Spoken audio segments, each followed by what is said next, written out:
So every actor, pretty much every kid, most kids, Pretty much everyone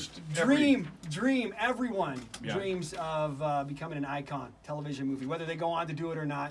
Very few ever do. And I think probably the hardest thing after becoming an icon on television or movies is to continue on. Is to get another job. Find more work and keep going. John Schneider was able to do both of that. John Schneider hanging out with us tonight on Radio Texas No, Live.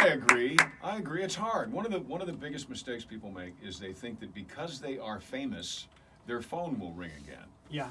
Because climbing into celebrity is no matter what everybody seems to think you're an overnight sensation. But I had done 10 years of theater before Dukes of Hazzard. Really? So even though I was only 18, it wasn't like I was working at a diner somewhere and somebody said, "You're Bo and now you're famous." I mean, that's not what happened. So it's a slow process, however you define that, becoming a celebrity. Right. But when your show is canceled or your show doesn't get renewed or picked up, it's over. Right. It's not a slow process. It's about It's done. that Cut and quick. dry, you're out. Yeah, it's like any other job. You're fired. Right. It's done. But the difference is, your show is eventually, your company is eventually going to go bankrupt. I mean, eventually. You knew that going in? Well, that there's no television show other than Lasts 60 forever. Minutes. Right. And The Simpsons that's run forever. Every show where there's a camera and there are people in front of the camera and it's scripted, eventually is over. Right. Gunsmoke, I think, is the longest running show, 20 Was years. it Bonanza? Although, no, that was only how long was 14. I think is that it? Gunsmoke had the record, but I do believe The Simpsons actually is the You one are that's... Yeah, correct, Saturday Night sir. Live, The I guess, Simpsons. wouldn't go in the same Yeah, category. but that's like that's not a scripted Right. show. Simpsons. What That's I just entertainment. So it just ends, and people don't realize that. So they think when their current show ends, There'll be something well, there's waiting just for going to be them. another one right Right. there. Because you get used to people saying, "Can I get you a cup of coffee?"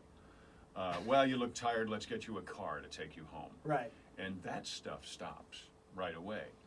And if you aren't just as diligent in getting your next job, and your next job, and your next job, and then eventually, the older you get, creating your own work, then you're just out.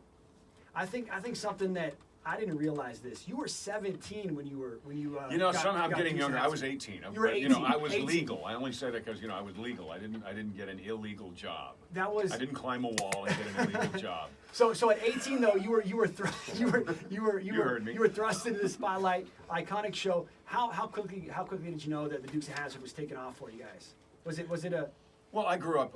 I was born in New York. I was there for 14 years. We were talking off the air a minute ago, Mr. Idaho. yes? And I was in Atlanta from 1974 until 1978 when we started doing Dukes. In 1976, there was a movie that broke every record that ever existed called Smokey and the Bandit. Very familiar. Burt Reynolds and Smokey and the Bandit. Hal Needham directed it, and it was fantastic.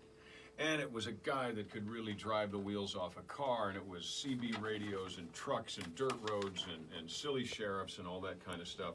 So it never occurred to me in 1978, 40 years ago, that Dukes of Hazzard would be anything except a smash because of where I'd learned to drive. Right. And I lived through that Smokey and the Bandit thing. And so to me, it was just a no-brainer. It was obvious. Well, this show is going to be the biggest show. Well, currently, you never think about ever. I mean, I was 18, so I didn't think I'd be talking about it 40 years later. Right. I didn't think I'd be talking about anything for it. I thought I'd be fertilizer 40 years later. But it's right away, it was a hit. So it wasn't a surprise at all to me.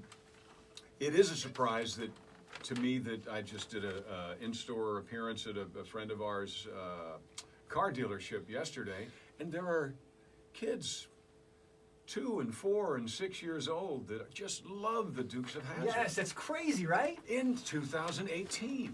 That to me is a surprise. That I didn't see coming, because there is no show, even Saturday Night Live, Right. that transcends Yeah, so much not time. The Simpsons, not Gunsmoke, not I Love Lucy, not Mayberry. You guys still Nothing. sell cars. I mean, the General Lee is They're still sold in gas calendars and- stations. yeah, Yes. it's Daisy the Dukes. crazy. Whenever somebody puts out a muscle car, the first and top selling one is always orange. Right. Whether it's a Mopar or a Chevrolet, it's orange because everybody associates the best car in the world, regardless of your political slant or how much you want to hate something because you're so tolerant. Right.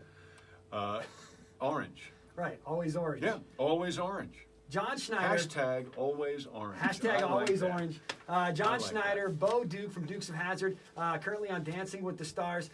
John, Yeah, watch this move. That was impressive. Hey, how that about was that? How impressive. do you think I could put my foot that high?